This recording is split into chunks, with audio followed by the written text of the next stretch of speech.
looking at repositioning Nigeria's key economic sectors. This discussion is one you won't want to miss for a second. And we are glad to have with us live in the studio an academic expert and a global analyst, a fine, perfect public affairs analyst, if you ask me, Dr. Tonis Osakwanwa Agbons. Thank you so much for joining us on the show. Thank you, Dan. It's my pleasure to be here this afternoon. All right, it's such a great delight to have you live in person.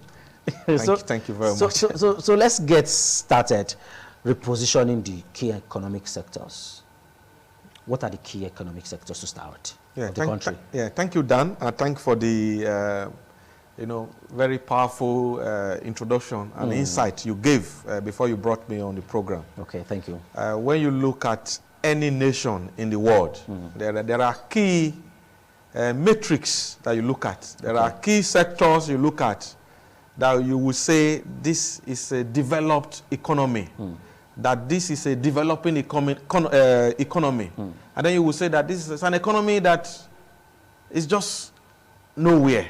So we look at all that. So specifically, when you look at a country, you look at education, healthcare, agriculture, you look at the power sector, especially in the context of our country, Nigeria, you look at the electricity.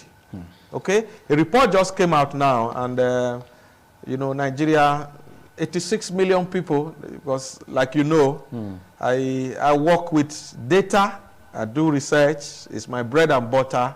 Absolutely. I said 86 million Nigerians have no access to electricity. So what do you have as a result of that is poverty. But the economy cannot grow. The real sector of the economy cannot grow. The SMEs, the small and medium enterprises, they cannot grow because of that power inadequacy. And they form the economy of the Exactly. Country. So these are the countries that are developed. If you look at places like Europe, even African countries, Asian countries that are doing well, it is the informal sector, the small companies, SMEs you find here and there. They are the ones that grow the economy. They are the ones that provide employment for the teeming youth and the teeming population. So then, like I said, agriculture is there. You have aviation, tourism. So these are some of the things. So do you think we have problems with our major economic sectors? Absolutely. We have problems. We have problems. And if you look at major United Nations, index, you see that Nigeria, most times we are like 145, 146, 140. Sometimes we are, if there are about 100 countries, we are like 85. So we are always there because of our over-dependence on, we are a mono economy. We're just depending on, crude oil. And this crude oil is a commodity that, it will be exhausted one day. So the earlier we start looking at, diversifying our economy, I'm surprised that we are moving towards doomsday. Okay, we'll talk about the oil sector. Absolutely, we have gotten to a stage where it seems we've used all the options we have. Yes. Of course, the President and Commander-in-Chief of Armed Forces, during his inaugural speech, he actually said the issue of subsidy is gone. But we'll get there. We'll talk about that as we progress on the program. But now let's look, how can we start salvaging some of these problems in these key areas? Dan, very good question. Very simple. This does not require any huge economics. It does not even require too much grammar. It's basic. You see, it is often said that when you look at situations, you don't wait to make the mistakes that others have made. Absolutely. You learn from the mistakes of others. But I think for like Nigeria, so people like us, when we say this, people are like, oh, you speak too much grammar. It's not about grammar, basic. Now I want to start with this. There is a fundamental theory in, I would just say like in economy and in social human psychology, the very popular one, Maslow's hierarchy of needs. There are three basic needs of every human being, three basic. It is food, clothing, and shelter. There's a pyramid that we use to describe it in academics. So in any society, when you're able to meet these three basic needs, for food, clothing, and shelter, then other things can go. So, but in making this to happen, there have to be things, activities, productive activities for people to do. So, when you look at Nigeria as a case study, we have not been able to achieve this. A lot of our people, you know, we are too subsistence. People are just, you know, living by. People are just, you know, trying to make ends meet. It shouldn't be so. We need to create an economic situation where there is opportunity for everybody. For everyone. Where everybody can come in and thrive. But that is what has been lacking in our system. So and because of that, we have created a kind of a jungle system where it is not a case of the survival of the fittest. So people are just struggling and angling to grab. What can I take to survive? It shouldn't be like that. Because we have the basic things we have not done, especially power. If I have always said it, I said, if we can sort the issue of power supply in Nigeria, our economy will blossom. So, and then you will now go to healthcare, you go to education, you go to aviation, you go to agriculture. These are simple things. And we have the population. It's a country of over 200 million. That's true. So that means if our power sector is taken care of, other aspects follow. Others will follow. In fact, I always say this and people laugh at me. I said, seek ye first the kingdom of electricity in Nigeria and every other thing will be added. It's a very simple thing. Okay. Yeah, because what you find from the data people like us collect about Nigeria and about other countries is that we, SMEs, small and medium enterprises, they are not able to grow because they spend so much money on you know, providing power for themselves. You know, powering their generators, either using a PMS, the premium motor spirit, or they are just buying you know, AGO, popularly known as diesel. It shouldn't be. So a lot of these companies, profit, you know, that they should have, you know, pumped into their business to expand, they just spend it on electricity. This shouldn't be. Oh. It is affecting the productive energy of our country. Okay, so some analysts have said that if we have the right persons and the right positions handling some of these key areas, things will be fine. We've seen where a minister of education in the past administration came out to say he doesn't know anything about the education sector, and he has been a minister for all through that tenure. Yeah, I know the minister is talking about Adamu. In fact, he's even written a book now. I think there's a book. So when you look at these things, how do you start getting it right? You look at these things and you say, we need to start putting round holes, you know, round pegs in round holes. So that is what we need to do. So, but some people will argue that at ministerial level, you need people who are technocrats, you know, you work with a team and all that. But there are some key sectors that you need to put the expert there. I'm an academic, I work in education, okay? So, things like that, you know, somebody maybe in healthcare, there are some strategic, you know, aspect of the economy, you need to give it to the expert. For instance, like the power sector, you need to get somebody who understands it. It's not just putting a neophyte there who will not take 1 year to start learning the ropes. And it can easily make wrong decisions. Because if the foundation be destroyed, because it's how you build your policy and how you develop them that determines the outcome. Okay, so talking about policy now, could it be that we're having wrong policies in place that's not making these sectors to work? I would say yes, and I would say no. Personally, on paper, I think we have one of the best. We are very good at coming up with guidelines, but I think our problem has always been implementation. We write the right thing, we put the right things on paper, but we don't implement.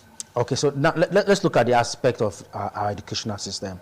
How can we fix the educational system?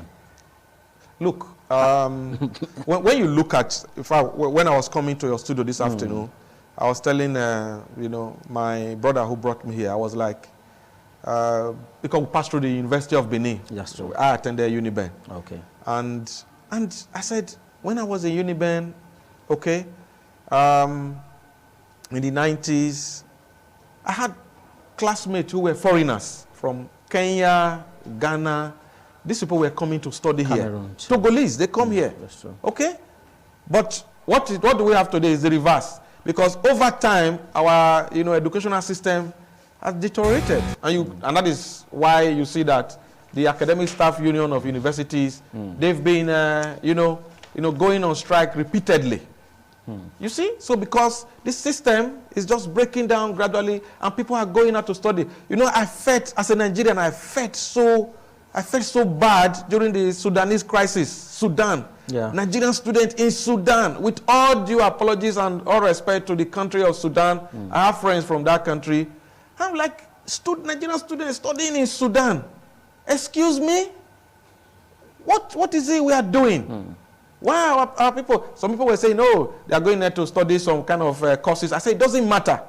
Whether it's theology or Islamic study, they should be studying here, not in Sudan. And then Ghanaian universities is full up with Nigerians studying there. They shouldn't be. And then derive pleasure in traveling down Exactly. there. Yeah, the coming of private universities is good, some are expensive, but the public universities should be working. It should be a choice to say you want to go to a private university. Not because the public one will always go on strike and 4 years courses, they end in 7 years. It shouldn't be. Because if the educational system, like all the other sectors, if we reposition them, like you have introduced the topic, we'll make money from, for instance, countries like UK, US, Canada. I tell you, they make stupendous amount of money from foreign students. People go to study in the UK, they go to Canada, they pay fees, international fees. And these countries, they make a lot of money from it. It's a foreign exchange earner, but ours is not the case. And agriculture is one of our key sectors. And of course, in your analysis, you talk about the needs of man, you talk about food. How can we revamp the agricultural sector? Because it seems to an extent over time, we are really running out of food supply. We are running out of food supply, although a major reason for that is the case of insecurity. Yes, so because of the herdsmen attack and all that. So that one is there. But I think in agriculture, our agriculture has remained over the years. Our agricultural system and practices have remained at a subsistence level. So we need to mechanize it. I think the Ministry of Agriculture, at both the federal and state levels, they need to up their game. Enough of this sitting in the office and not going out to do the things. People should be encouraged to take up agriculture. Young people, youths, we should all be involved in agriculture because this is one of the oldest professions in the world, because we must eat every day. We must eat. When you look at Europe and the Americas, one of the things, apart from technology, is agriculture. They're able to feed their population. Okay, because a well-fed people is a people that can think properly. Because when you are hungry, you can't, like they always say, hungry man is an angry man. And when you look at the food prices, simple law of supply and demand, if demand is low, if supply is high and the demand is low, the prices will go up. It's a very simple thing. So we need to reinvent our agriculture. We all know we need to go back to the farm, animal husbandry, and it's so good. I see a lot of our young people now, rearing snails. Some are, into piggery. This is good. We need to encourage them. Let them have access to, to capital, to loans. Government have a role to play? Yeah, government have a role to play. Give them loans. Okay, and when you talk of loans, I talk to friends who are bankers, and they say, "Oh, we are always having the fear of people running away and not paying. It becomes a toxic debt and all that." And that brings us again to the issue of data. We need to map up the entire country. There should be postcode, identify people. Kudos to the last administration, even though sometimes we give them a lot of stick, but the national insurance, national identification, number thing. You should be able to identify people, okay, easily, to their house address, so that credit should be available. Societies all over the world, in Asia, in America, is credit. If you have an idea, you go for credit, you get it, with minimal collateral requirement. That is what develops a society. Okay, now we can't talk about repositioning the major sectors in a country without looking at the setbacks. So what do you think are some of the setbacks that we could be experiencing? Let's just quickly dive into that before we move forward. Yeah, I think one of the major setback we've had in Nigeria, when you look at all these sectors, is a lack of sincerity from the leadership. Government after government in Nigeria, I wonder. Nigeria got independence from Great Britain in 1960. And if you calculate 1960 to now, October is just around the corner. This is June. 4 months away, Nigeria will be 63 years. My brother, Dan, if you look at a 63 years old person, you are not up to 63, I'm not up to 63. Okay? Definitely. Exactly. So when you look at somebody who is 63, with all due respect, it's a mature person. Some are already grandparents already. That's true. Some are even close to retirement. In some countries, retirement age is 65. In some professions in Nigeria, I know that retirement age was 60, although they are trying to increase some of them now. So Nigeria is going into retirement age, and yet we have not been able to fix electricity, uninterrupted power supply.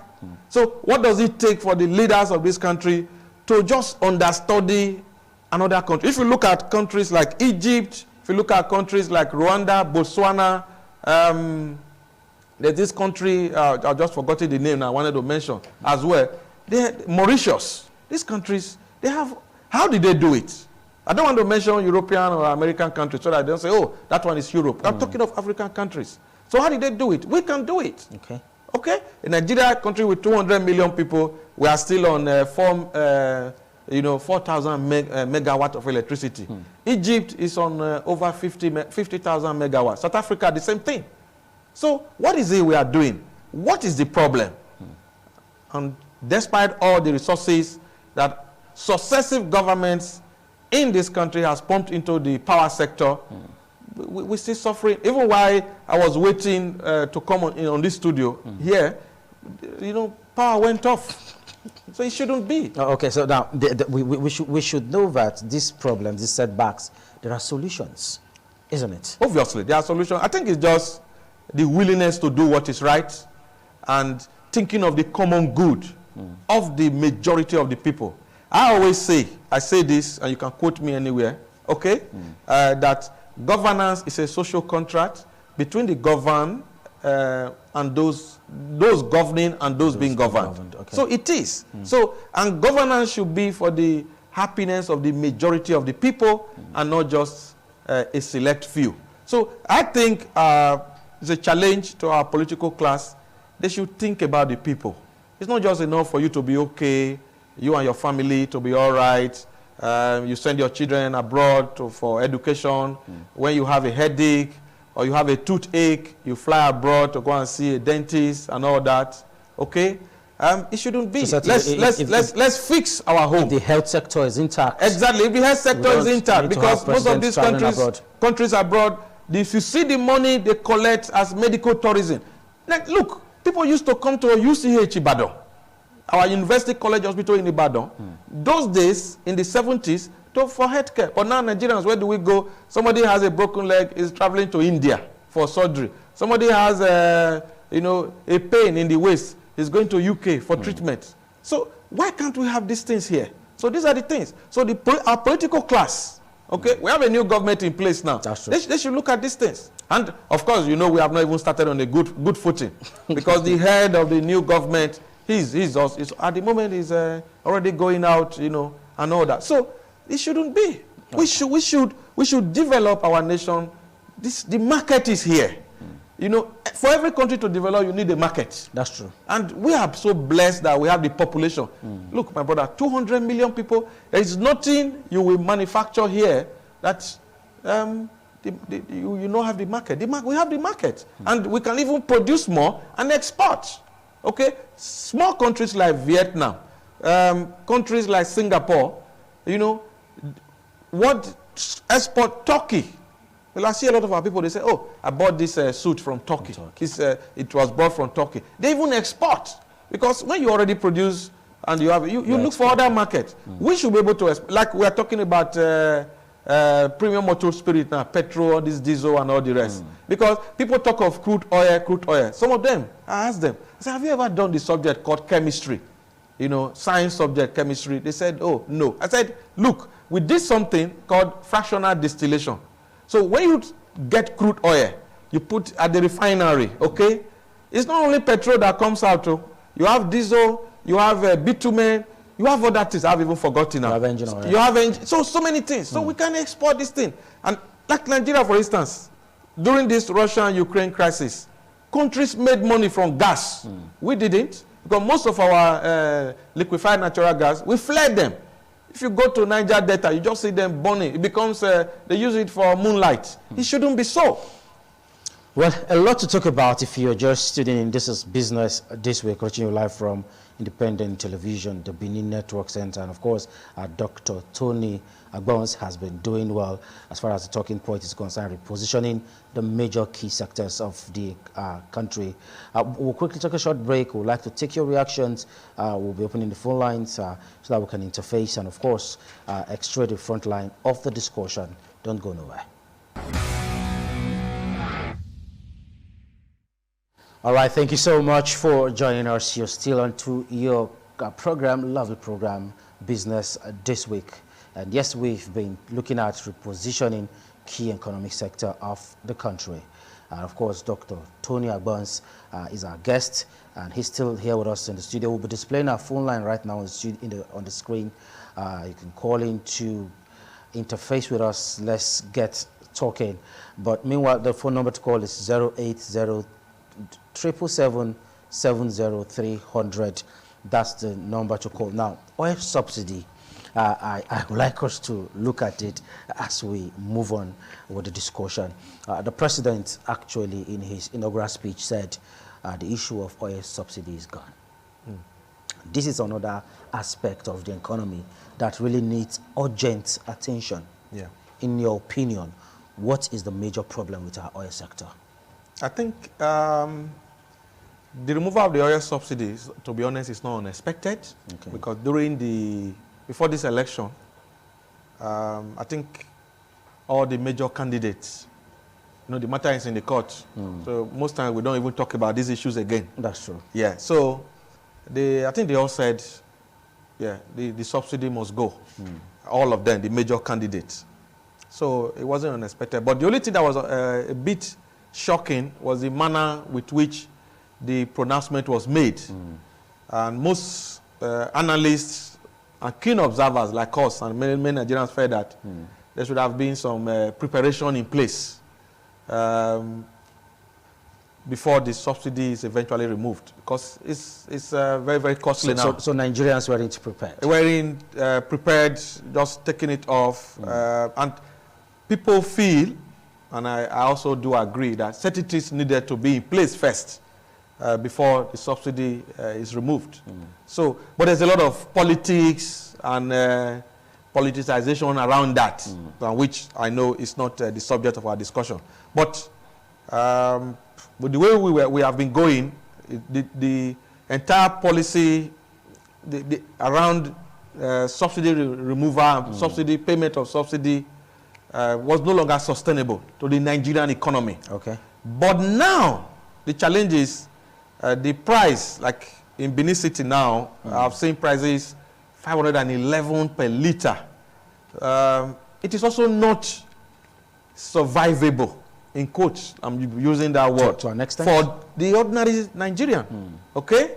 So for the elite, they may be able to, but when you look at people who are on 30,000, 40,000 minimum wage, it's not going to be, that will be very difficult for people to survive. So those are the challenges. So what some of us expected the government would have done is to, hold on a little bit, put certain things in place, because you don't just remove the entire subsidy the way it has been done. So, and people also feel that subsidy has been removed, government want to cut costs, but those in government, they need to cut their costs. And I belong to that school of thought. Oh, okay. So people, especially people in the executive arm of government, the legislative arm of government, who are on bogus salaries and emolument and benefits, they should also cut their costs. I would have been really happy that on inauguration day, that it was said that everything is cut by 50, 60%. Then, because it's not just the ordinary Nigerian that is starting this governance is reduced. Yes, we'll be one step away from one step away, because they can't keep collecting all the jumbo pay packet they collect, and then you just push all the expenses to the ordinary Nigerian. Because at the end of the day, when you look at it, what exactly is government doing for the people? Because what is government for? It's for the people. The reason why there is government is that people, we the citizens, we have given our sovereignty. Power actually belongs towards the people, but we've given, in governance, you give your sovereignty to some people to hold in trust. Governance is something you hold in trust, and then you now discharge it. So what are we enjoying? So this crude oil is our God-given resource. So we should enjoy it. We should enjoy it. There's subsidy in every part of the country. Like in America and Europe, the government subsidizes a lot of things for the people to enjoy. So you cannot just... so our government, they need to have a rethink, but we are hearing now that they are planning a lot of things. But there needs to be sincerity. Talking about sincerity, but you said there are things that need to be put in place. Yeah. Let's just number one is our refineries. Okay. I know people have said they've been fixing it. It's really sad that in the last 8 years, the last government could not, even though they promised during election, 4 refineries in Warri, Port Harcourt, in, where's the other one? Kaduna. In Kaduna. They should be working. They should be, because Nigeria is the only country, oil producing country, the only member of OPEC, the Organization of Petroleum Exporting Countries in the world, that import refined petrol. All right, Dr. Tony, let's say it's like we have someone on the line. Hello, good afternoon. Okay, we lost the call there. Yeah, please ensure you're not flashing us at this moment. It's very critical.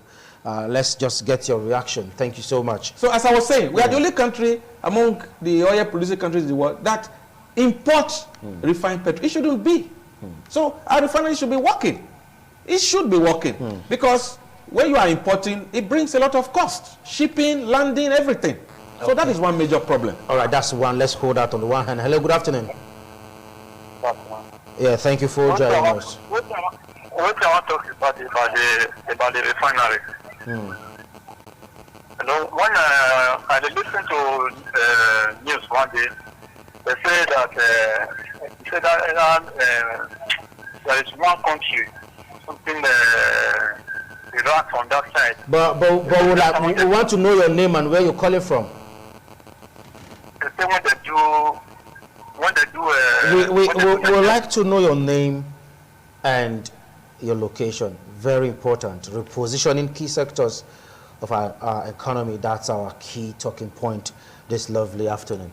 Fixing the refineries. Yes, fixing the refinery. That is, yeah, but we've missed that opportunity. The refinery has not been fixed. They said they are still working on it. So because if our refineries are fixed, you just get the oil from the oil producing state in Nigeria and then straight to the refinery, and from there you distribute. And now we have, so if the government has not been able to fix our 4 refineries, but a single individual has got a refinery. So how did that happen? So there's a lot of talk now around that, where he got the funding and all that. So all these are some politics also behind that. You know, because you cannot separate politics from economy. That is the truth. So we needed to have fixed our refinery by now. We shouldn't be importing this product from abroad. We shouldn't be. Okay? We should be producing and then we'll be selling to nearby African countries. We export to them, we sell. That is what we should do. Instead of taking the crude outside for to refine and return back at high cost, it can be worked out. Exactly. So, but that is what I said. The level of sincerity, what is it that our government, what are they really there for? So they need to work for the people. Also, in your opinion, what step do you think the president should take? Yeah. At this point now? At this point, I think they need to put measures in place. I don't know what that measure is. That is what they are there for. So we are not going to be thinking for them to alleviate the current suffering. As a citizen, you can suggest. I said they need to put measures in place to alleviate the suffering of the people. If maybe providing mass transit. Because we need to have, because in most of these countries we've mentioned today on this program, they have very efficient public transportation system. So you don't need to drive around, you use public system. We need to have a very efficient railway system. You know, when I look at railway in Nigeria, I'm like, we have not started. We are just at the bus stop. Because railways, it should be moving on the opposite side. So if I'm on the train, you know, going to Ekadolo now, okay, from Ekpoma, for instance, I'm just using Edo State. Somebody should be moving from Oluku to the opposite direction. That is our train. Not that I enter train at 9 o'clock. Then before you enter the next train is at 3 p.m. Is that railway? That is not. So we need to develop all that so that people don't need to drive around. And then again, we go back to the power sector that we mentioned, electricity. If there is electricity, people will not need to buy diesel and petrol to power their generators. So these are some of the indices we need to correct. Okay, we'd like to take this call as we begin to draw a conclusion on the discussion. Hello, good afternoon. Good afternoon. famous from me. Please, but you need to walk away from your television set or you turn it down. I come from it. All right, thank you. Go ahead and talk to us. Really, this Nigeria, we are really tired about this money. We born us, we got the city so far to go.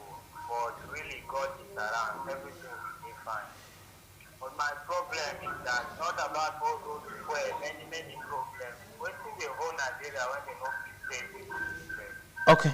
Well, this one is just, he's emotional. Very, very. So Nigerians, to an extent. And for good reasons, too. Okay. Everyone is being affected. Yeah. I'd like you to advise, because we're actually getting to where we'll be wrapping up. What do you think people should start doing at this point in time? It's critical. Everyone is affected, both the high and mighty. So what do you think Nigerians should do while we are trying to revamp the economy, where we are trying to adjust ourselves with the current reality of the subsidy removal? What should Nigerians do? Yeah, very, very simple. Nigerians, we need to keep our eyes on the ball. Because one of the main reasons why the political elite, you know, those in authority, they do what they like is because most times we don't hold them accountable. And so we need to hold them accountable. We need to keep watch, and we need to realize that they are not lords. They are to serve us. So I know many people will like to call them Your Excellency this, Your Excellency that. It is not. It's the other way around. They are to serve us, not we serving them. Because what we have in Nigeria is the reverse. It shouldn't be. So those in political office should know that they are servants of the people and not lords over. They are not imperial lords. People serving them. Not people serving them. But you see, maybe a political office holder coming, everybody is kowtowing, bowing all over the place. You know, some people even lying on the floor. No. It's not they are to serve. They are servants. Okay. I wish we can just do one more call as we begin to call it a wrap. Hello, good afternoon. Thank you for joining us. What's your name and where are you calling from? My name is Stefano. I'm calling from Obuda. All right, go ahead and talk to us. Okay, well, he just wanted to register his presence. Yeah, we lost that call. We lost it, absolutely. Yeah. Okay, let's take your final take now, Dr. Tony. We want to take a final take, repositioning the economy. Corruption is one of the major issues affecting us. Cutting down cost of governance is another thing. And having people who are not professionals handling some of this sensitive sector. We had people like Fashola handling the power sector, and of course housing one time was part of his ministry that he was coordinating. Works and housing. And he's a legal practitioner. Yep. So what should the president do now? Because it's obvious we are yet to start getting names of ministers that are working with him in his cabinet. To an extent, we're yet to start having them. As he's putting up his cabinet together, who should we look out for to have an effective economy? Yeah, I think you said it at the beginning of your talk. Is corruption has to stop. Okay. Yeah, because what we find in Nigeria is that, like I said, we draw up the right policies, we put the right things on paper, but we don't implement it. And huge resources are budgeted for key sectors of this economy, but people siphon the money, and there is no punishment, there is no deterrent. You know, and the rule of law is not being obeyed. The big men in society, the political elite, they go scot-free because they are able to buy justice and all that. So we need to have a system that the rule of law is sacrosanct. When that happens, people know that if they commit, they will be committed. Nigeria will move forward. Okay, thank you so much, Dr. Tony, for finding time to join us on Business This Week. Thank you very much, Dan. It's my pleasure. And of course, we would like to have you again and again. Definitely. Okay, this is where we're drawing the curtain for the program today. Thank you so much for taking time to be part of the team. On behalf of the entire crew members, we want to say thank you. I'm Daniel Praise Osedebame. Do have yourself a lovely weekend ahead. Bye for now.